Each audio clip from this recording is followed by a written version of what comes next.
All good. You? You know what? We're doing the best we can, so we're doing all right.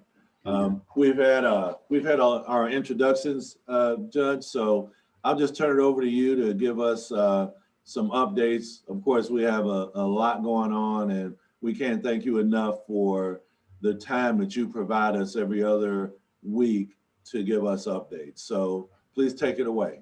Sure. Thank you so much. I am very thankful for all of you and for the leadership that y'all have provided this year in keeping us safe and keeping folks employed. Um, I want to commend you for getting out the message to people. The New York Times last night came up with an article that's interactive, and I wasn't able to punch on Irving. It's kind of hard. The map is so small that it's hard to punch the cities, but Irving's on there. But for instance, in the city of Dallas, only 12% of people were planning to spend Thanksgiving with folks outside their home.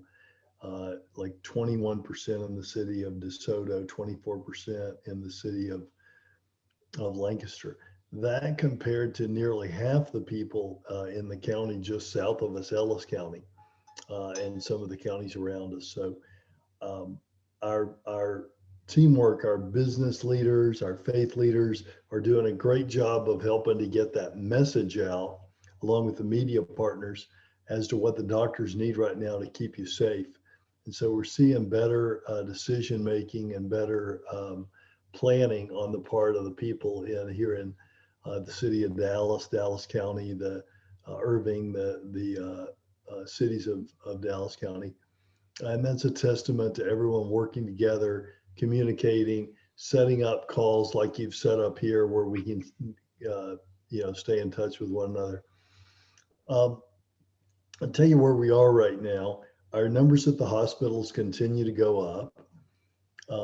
According to the people who keep the uh, data on the bed usage, we've been above the governor's 15% threshold for 2 days. We have to stay 7 days continually above that for him to restrict elective surgeries, which the doctors tell me really is not a huge problem. That deals with PPE. It's not a huge problem right now. And scale back some of our occupancy limits. The governor, though, has added just yesterday psychiatric beds to that calculation, as if we could put a COVID person in a psychiatric bed. So that pushes us below 15% again. So that would delay the time to get that help, and we're working on that today. So the key thing for our employees is if they're telecommuting, to remind them to stay out of crowded situations. Key thing for the weekend, it's not just the people that you eat with on Thanksgiving, right? If we were to say, hey, I'm just going to have Thanksgiving with my family, and then we're going to go to 2 stores for Black Friday and try to get a appliance for $100 off, as opposed to ordering it online, we would be defeating the purpose of trying to limit exposure. So I wanted to kind of bring home to you, a couple of points on that. One is the rate yesterday at Parkland for asymptomatic COVID testing. And this is 1 day, so it may be just an anomaly. But what this means is if a woman is pregnant or a person's having a knee surgery, no COVID symptoms at all, but they get tested at Parkland if they're going to stay there, was 11.4%. So that means if 10 people, if that number is correct right now, for the last week it's been about 5%. But if 10% is correct, that means if you get together with 10 people, statistically, one of them is an asymptomatic COVID shedder. If last week's number is correct, if you get together with 20 people, one of them is an asymptomatic COVID shedder. According to the CDC documents that came out a couple of days ago, if a group of 10 get together, there's a 35% chance that they'll have a COVID spread in that gathering. If we think about those numbers then, and we think about Black Friday, for instance, where you've got hundreds of people in the bar, or you go to a restaurant over the weekend, you've got, nearly 100 people in the restaurant, but you've had 300 people in the restaurant since the last time it was deep cleaned, or you've got 100 people in the store, if it's a medium-sized store, or if it's, say, Best Buy or Walmart, you've got hundreds of people in the store. For each, it depends on which number you want to look at, for each 10 or each 20 people, you've got an asymptomatic COVID spreader there statistically. So you go to a place with, say, 100 people, that's 5 spreaders, not to mention if they've had 200 or 300 people already that day, then there've been, 10 or 15 spreaders there, touching doorknobs and whatnot before you got there. So that's why it's important that we keep ourselves and our employees and our families safe by avoiding these crowds and not having these large gatherings. Give you a little bit of good news on COVID. We are pre-positioning to hopefully get some Pfizer vaccine the first week of December. We can't give it to anyone until probably the 11th, because it has to be approved, and the approval process requires a committee that meets on the 8th, 9th, and 10th to approve it. And so assuming that they approve it on the 10th, we could start giving that to our healthcare folks on the 11th and 12th. Parkland is one of the hubs for that. You're also going to see, now this is not for you to go to yet, but CVS, Walgreens will be involved in this, but they'll be involved in going to the nursing homes to vaccinate the folks in the nursing homes. I've been pushing to try to move essential workers up the chain. And so it may be that we can get to essential workers. These are CISA business workers, okay? So if your business was open during Safer at Home, then the government would say you're an essential worker. That we could push essential workers up. It may be that the way that push up happens is over 65s and underlying condition essential workers will be in group 1B.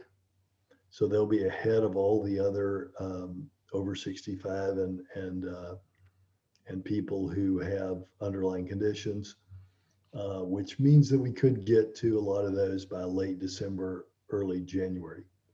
A lot up in the air, on those things right now, but that vaccine is coming, and so that's going to help us a lot. It's important to remind our employees and ourselves that the fact that the vaccine is coming doesn't mean you can let your guard down now. The vaccine won't help the people who are, once you're sick, the vaccine is not a cure. It's just like the flu. Doesn't do any good to take a flu shot when you have the flu. And so we're also seeing our deaths, by the way, spike up. We had people that said, well, deaths are down though. You've reported, 1,500 cases a day, but only 2 deaths. Well, remember, deaths are an indicator from how many cases you reported like a month ago. Because, right, first you get sick, then you go to the hospital and you get on the ventilator. So now what you're seeing is there's enough high days, where you had a lot of cases to where your deaths are going up some as well.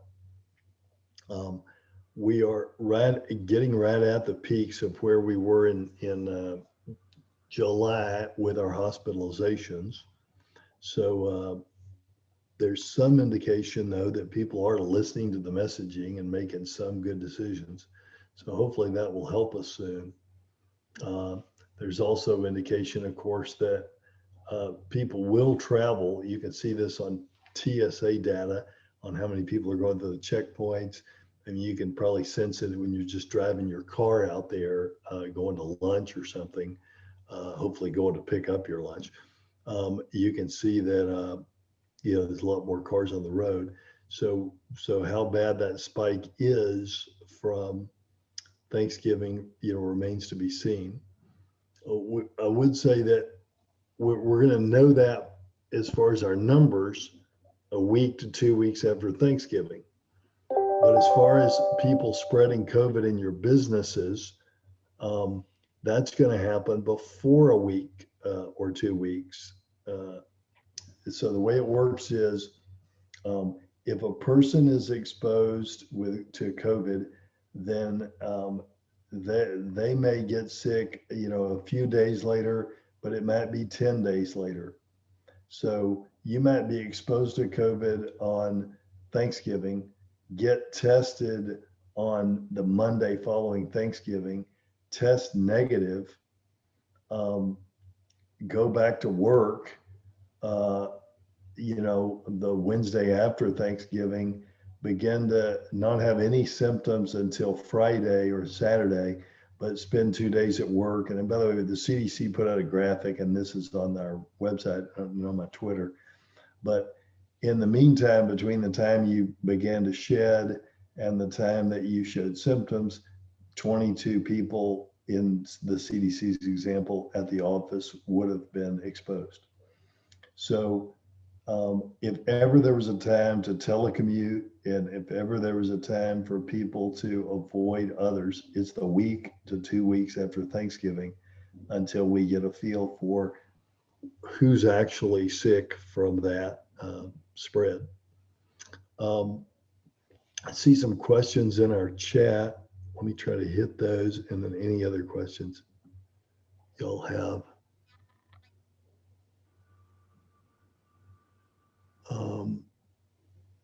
Let's see.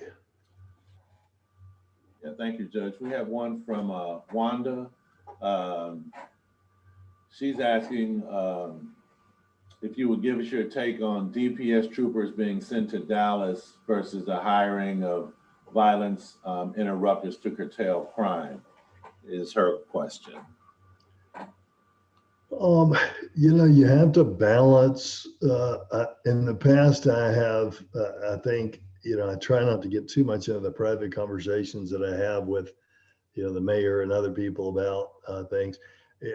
I have in the past talked about my concern with DPS troopers and some of the work that they did last year. I think that did spill out into the media. So I'll just tell you a little bit about why that is.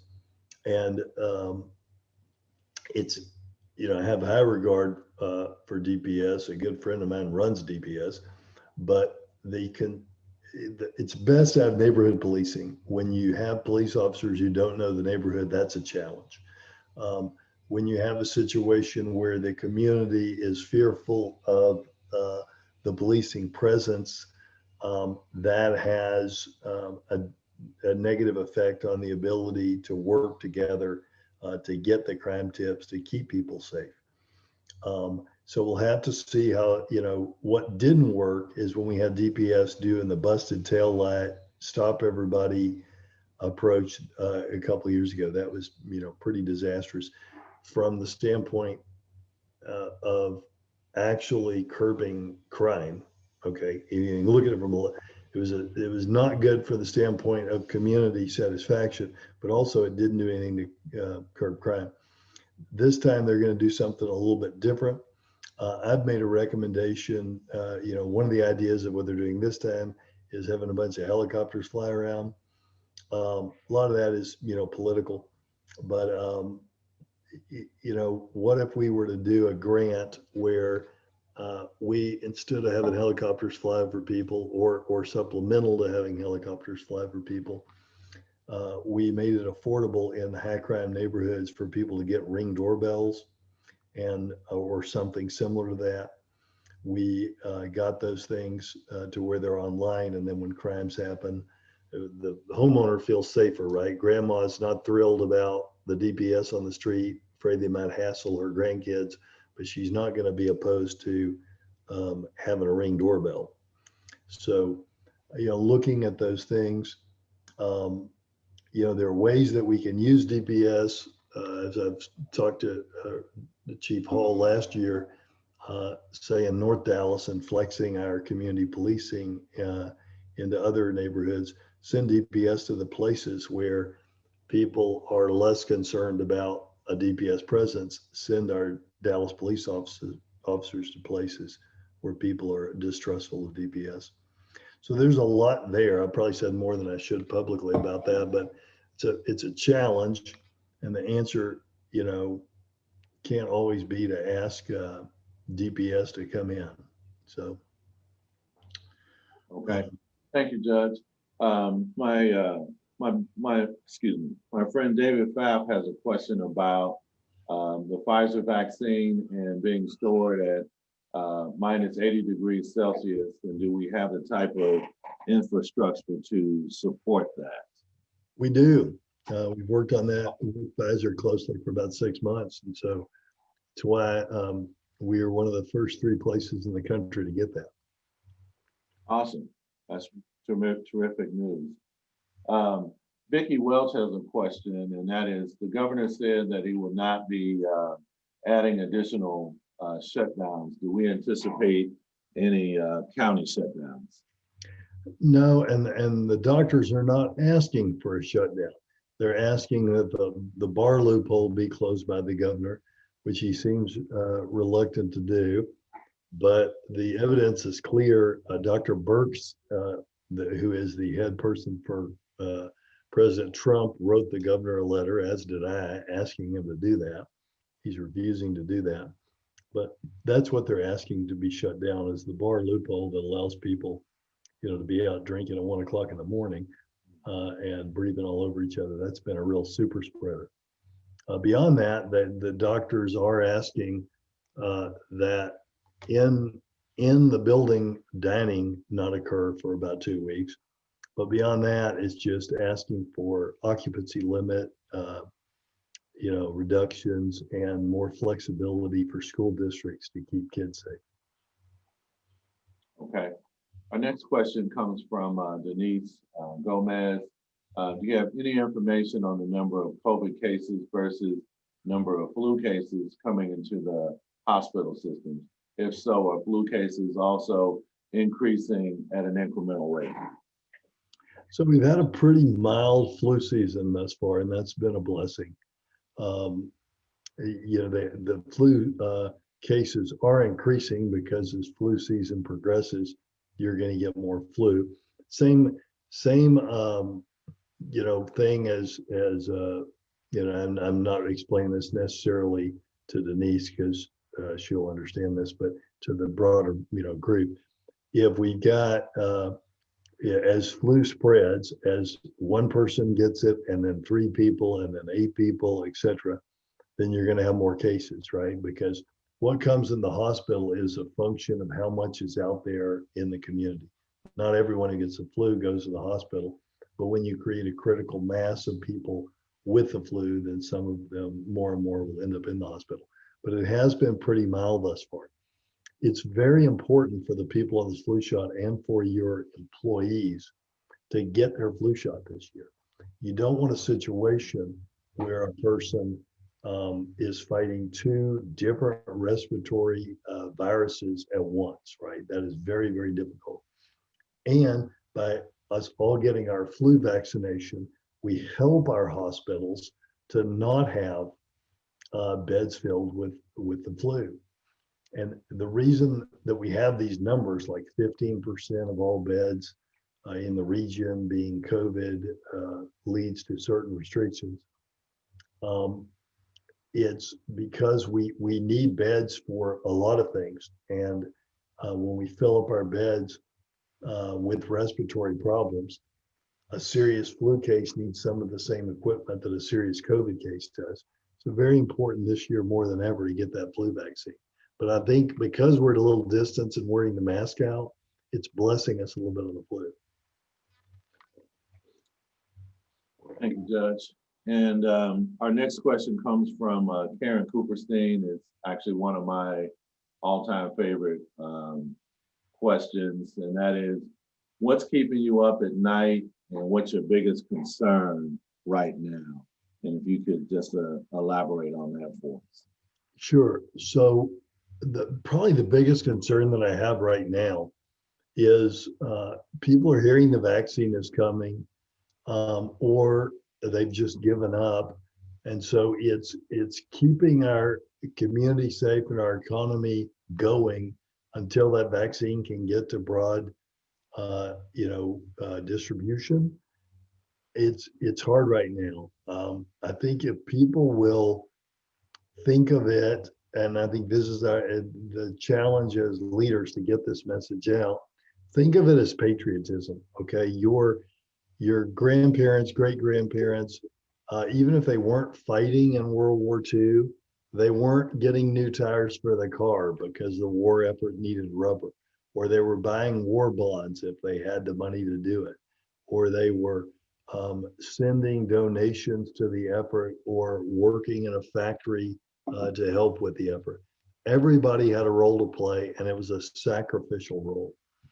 Uh, Here, the role for people to play is just wear the mask and stay distant from one another if you're not an employer or a faith leader. And if you're an employer or a faith leader, it's encouraging people to do that and thinking of ways to keep them safe within your sphere of control. So in the grand scheme of things, the patriotism that we're asking for this year is far less than we asked for, in the past. And this is a country that sent people to the moon, for God's sakes, that won World War II and won the Cold War. And it is shocking to see how soft so many people have become that they can't wear a mask, provide some sense of decency to their fellow man, and just, keep each other in their area of concern and treat each other right. Judge, another quick question for you. With the number of cases continuing to increase throughout the school system, any communication with DISD or any county districts regarding that challenge in the school districts? Yeah, all the time, pretty much. We have regularly scheduled calls. Right now there's not a plan on the part of any public school to do anything different coming out of Thanksgiving. Now, what a lot of charter schools and privates are doing is they are staying virtual for like a week or so, maybe 2 weeks, some of them. For those of you who have kids and grandkids, that's something you may want to consider. It is, most schools have that option of doing virtual. Even if your kids are in school and they're not doing well with virtual and you want them to go back to school, waiting, say, 2 weeks or a week and a half after they get back from Thanksgiving to see what's going to happen at your grandchild or your child's school, and then sending the kids back is probably a pretty prudent thing, because we just don't know. And it doesn't take many, kids. I'll give you an example of this. My next door neighbor, his daughter is a college athlete. She's out of season right now. And so what they're doing, it's up in Michigan. Michigan's very serious. They almost didn't have football season. So she's in Michigan, and they make them all go down to get their food and take it back to the dorm, and you can't eat together. They can't do anything, and all their practices are kind of on Zoom and all this weird stuff, and there's no socialization. They can't go to dances. They can't do anything with the general population, I guess, students. But they can get together with one another, obviously, for practice. One kid got it, so 23 girls got it, right? Or 23 young women got it. Of course, she's a, big old strong tall athlete, so she's, did okay with it. But Not of course, but luckily she was okay with it. Um, but that kind of illustrates what happens, right? You just get one kid that brings it back in the classroom, then they all get it and they take it home to grandma. Luckily with those kids, they were all at school. I don't, Michigan recruits from all over, so I don't know how many of them that were anywhere near their parents that they could go give it to anybody. But that was isolated. But there's another story out there of a wedding in May. Maine has really good contract tracing. So at this wedding, they had 55 people. Actually, the wedding I think was in late July, but they had 55 people at the wedding. Few people got COVID. Nobody went to the hospital. But they've since traced, as of about a week and a half ago, 15 deaths back to the spread from that wedding. So I get it. I'm not that sick. I give it to Sam. He's not that sick. He gives it to somebody else. And unfortunately, they get real sick and don't make it. And so that's another thing about the importance of making good decisions with ourselves. But it's also recognizing, it's important for us to recognize that it's not just the good decisions you make, it's the decisions your neighbors make and the other classroom families make, that helps. One other thing on decisions that I may have said before, but right now we have kind of a disconnect. You see so many people at each other's throats.